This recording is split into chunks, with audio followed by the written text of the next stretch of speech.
Another CEO, the CEO of the US, the danger in Trump talking to North Korea. Yeah, this is an interesting article.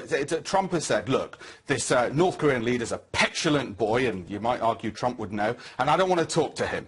But some analysts are saying, well, that's probably good news, because if Donald Trump talks to him, and this chap's got nuclear weapons, God knows what's going to happen. What I think we actually need in the West is, given that Guam is what the Russians and Chinese want the Americans out of, it's like sort of the Cuban Missile Crisis in reverse. We don't want the Russians in Cuba, they don't want the Americans in Guam. We could have done with a really handy local dictator to put some pressure on the Russians and the Chinese and say, look, we've got one of our nut jobs as well around for you to do our bidding. The Russians and the Chinese are loving this, because they want to reduce American power. They want to see Americans squirm in that part of the world.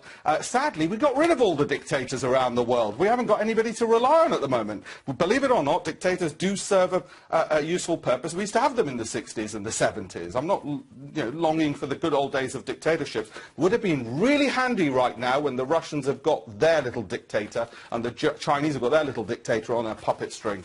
Well, what do you think is going to happen here, though? Because if Donald Trump talks to Kim Jong-un, that would be hugely significant. Donald Trump will tweet, and Kim's going to keep on firing missiles. You can't really imagine the two of them in a room, can you? How that would go, he said he wanted to, but sit-down would give North Korea. And the North Koreans want money. They want bribes. They've been getting bribes. The President of the United States knows when he gets all the confidential briefings that, oh my God, look at how many billions the Americans have been channeling to bribe the North Koreans not to develop nuclear weapons, and they've done it anyway, and they want a bit more money, and the Chinese and the Russians want the Americans out of that region. But where's our concession? What do we get in return from the Russians and the Chinese, we as in the West, if the Americans do reduce a bit of their naval power over there? And why should they bribe Kim in any event?